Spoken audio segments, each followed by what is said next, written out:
దేవుని నామమునకు మహిమ కలుగును గాక. ఉదయకాల సమయంలో మరొక మిషనరీ గురించి తెలుసుకొని దేవుని నామాన్ని మహింపరచుకుందాం.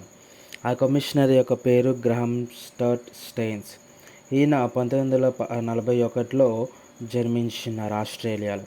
ఇక గ్రహం స్టెయిన్ ఆస్ట్రేలియాలోని క్వీన్లాండ్ రాష్ట్రంలో ఉన్న సన్షైన్ కోస్ట్ శివారు ప్రాంతమైన పామ్ వుడ్స్లో జన్మించారు. ఆయన 1965లో మయూర్భంజ్ ఎవాంజలికల్ మిషనరీ సొసైటీ ఈఎంఎస్ఎంలో చేరి మొదటిసారి భారతదేశాన్ని సందర్శించారు. మరియు క్రైస్తవ మిషనరీ కార్యకలాపాలకు సుదీర్ఘ చరిత్ర కలిగిన రాష్ట్రమైన ఒరిస్సాలోని మారుమూల గిరిజన ప్రాంతాలలో పనిచేశారు. 1982లో మయూర్భంజ్ కుష్ఠరోగుల గృహాన్ని రిజిస్టర్డ్ సొసైటీగా స్థాపించడంలో సహాయపడిన తర్వాత 1983లో ఆయన బరిపడ్లోని మిషన్ నిర్వహణ బాధ్యతలు చేపట్టారు. ఈ యొక్క స్టెయిన్స్ 1981 జూన్లో గ్లాడిస్ను కలిశారు.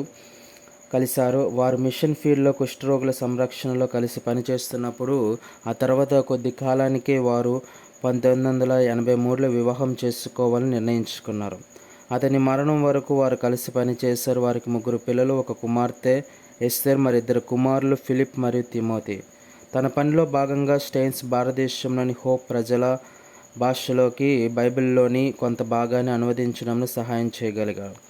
ఇందులో అతను క్రొత్త నిబంధన యొక్క పూర్తి వ్రాతప్రతితో ఆ పనిని సరిపోల్చి చూసుకోవడం కూడా ఉంది. అయినప్పటికీ అతని ప్రధాన దృష్టి కుష్ఠరోగులకు చేసిన సేవపైన ఉందని విస్తృతంగా నమ్ముతారు. అతను ఒడియా భాషను అనర్గళంగా మాట్లాడగలడని మరియు అతను నయం చేయగలిగిన రోగుల్లో అతను ప్రజాదరణ పొందాడని నివేదించబడింది. దీనికి అదనంగా అతడు తాడు, సబాయి గడ్డి, యులాలియోప్సిస్ బినాటా మరియు చెట్ల ఆకులతో చాపలు మరియు బుట్టలు ఎలా తయారు చేయాలో ప్రజలకు నేర్పించేవాడని కూడా నివేదించబడింది. 1999 జనవరి 22న స్టెయిన్స్ మనోహర్పూర్లో జరిగిన ఒక అటవీ శిబిరానికి హాజరయ్యారు. ఆ ప్రాంతంలోని క్రైస్తవులు ఒక సామాజిక వాతావరణంలో సమావేశమై తమ నమ్మకాలను చర్చించుకోవడానికి ఏటా ఏర్పాటు చేసుకునే సమావేశమయ్యేది ఆ శిబిరం మయూర్భంజ్ మరియు కియోండూర్ అనే గిరిజన గ్రామాల సరిహద్దులో ఉంది. తమిళనాడులోని ఒక పర్వత ప్రాంతమైన ఊటీలో పాఠశాల విద్యకు విరామం తీసుకున్న తన కుమారులతో కలిసి ఆయన కెంజూర్కు ప్రయాణిస్తున్నారు. ఒకానొక సమయంలో అటవీ శిబిరానికి వెళ్ళే ప్రయాణంలో వారు విరామం తీసుకోవాలని నిర్ణయించుకున్నారు. ఆ సమయంలో ఉన్న తీవ్రమైన చలి కారణంగా వారు మనోహర్పూర్లో ఆ రాత్రి గడపాలని నిర్ణయించుకొని వాహనంలోనే నిద్రపోయారు. ఆయన భార్య, కుమార్తె బరిపడ పట్టణం మరియు పురపాలక సంఘంలోనే ఉండిపోవాలని నిర్ణయించుకోవడంతో వారు ఆ ప్రయాణంలో వారితో పాటు రాలేదు. స్టెయిన్స్ మరియు అతని కుమారులు గాఢ నిద్రలో ఉన్నప్పుడు గొడ్డళ్ళు మరియు ఇతర ఆయుధాలతో ఉన్న సుమారు 50 మంది వ్యక్తుల గుంపు వాహనంపై దాడి చేసి స్టేషన్ వ్యాగన్ను నిప్పంటించి వారిని లోపల బంధించి సజీవ దహనం చేశారు.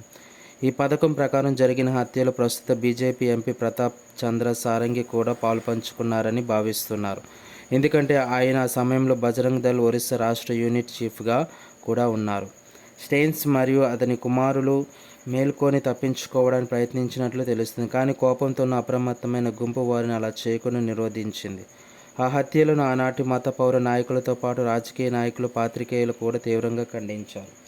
అమెరికాకు చెందిన హ్యూమన్ రైట్స్ వాచ్ సంస్థ క్రైస్తవులపై హింసను నివారించడంలో భారత ప్రభుత్వం విఫలమైందని మరియు ఆ సమయంలో ఉన్న మతపరమైన ఉద్రిక్తలను తమ సొంత రాజకీయ ప్రయోజనాల కోసం వాడుకున్నారని కూడా ఆరోపించింది.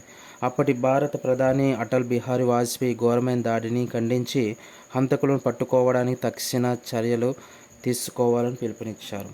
ప్రచురితమైన నివేదికల ప్రకారం గిరిజన పేదలను బలవంతంగా క్రైస్తవ మతంలోకి మారుస్తున్నారని భావించిన హిందుత్వ సంస్థల ప్రోత్సాహంతో ఈ దాడులు జరిగాయని చర్చ్ నాయకులు ఆరోపించారు. ఈ హత్యలకు పాల్పడినట్లు రుజువైన దారా సింగ్ను హిందుత్వ మరియు బజరంగ్ దళ్ మద్దతుదారులు హీరోగా కీర్తించారు మరియు కొంతమంది గ్రామస్తులు అతనికి రక్షణ కల్పించారని సమావేశం. హిందుస్థాన్ టైమ్స్కు ఇచ్చిన ఒక ఇంటర్వ్యూలో నిందితులు ఒకడైన మహేంద్ర హెంబ్రమ్ మిషనరీలు గ్రామస్తులకు గొడ్డు మాంసం తినిపించాలని, మహిళలకు బ్రాసియర్ మరియు శానిటరీ టవల్స్ ఇచ్చారని ఆరోపిస్తూ గిరిజన సంస్కృతిని కలుషితం చేయడం ద్వారా తాము రెచ్చగొట్టబడ్డామని పేర్కొన్నారు. తన భర్త మరియు 2 కుమారుల మరణంపై కమిషన్ ముందు సమర్పించిన అఫిడవిట్లో గ్లాడిస్ స్టెయిన్స్ ఇలా పేర్కొన్నారు. గ్రహం గారి పనిని పూర్తి చేయడానికి నాకు మార్గనిర్దేశం చేయడానికి మరియు సహాయం చేయడానికి ప్రభు అయిన దేవుడు ఎల్లప్పుడూ నాతో ఉంటాడు. కానీ గ్రహం ఎందుకు చంపబడ్డాడు మరియు 1999 జనవరి 22, 23 తేదీల రాత్రి ఆయన హంతకులు అంత క్రూరంగా ప్రవర్తించడానికి కారణం ఏమిటో అని నేను కొన్నిసార్లు ఆశ్చర్యపోతుంటాను. నా భర్త గ్రహం మరియు నా 2 పిల్లలు మరణానికి కారణమైన వారిని శిక్షించాలన్న ఆలోచన నా మనస్సులో ఏమాత్రం లేదు. కానీ వారు పశ్చాత్తాపపడి సంస్కరించబడతారని నా కోరిక మరియు ఆశ.